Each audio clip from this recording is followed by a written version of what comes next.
তো hello everyone, আজকে নিয়ে আসলাম কেচিংয়ের নতুন একটা কাজের সাইডের ভিডিও। আর প্রথমে আমরা কাজে এসে দাগগুলি দেওয়া শুরু করে দিলাম।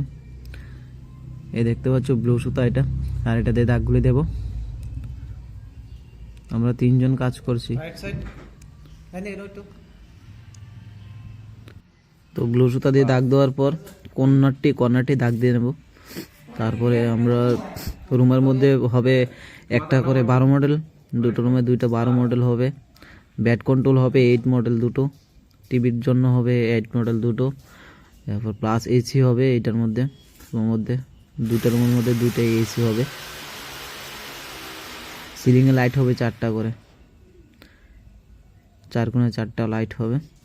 ওয়ালের মধ্যে একটা টিউব দিয়ে দেব আর একটা holder, angle holder.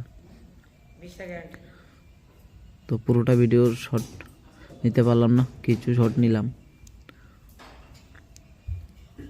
Short video. যদি ভালো লাগে তাহলে লাইক কমেন্ট করে দিও আর অবশ্যই পেজটাকে ফলো করে দিও।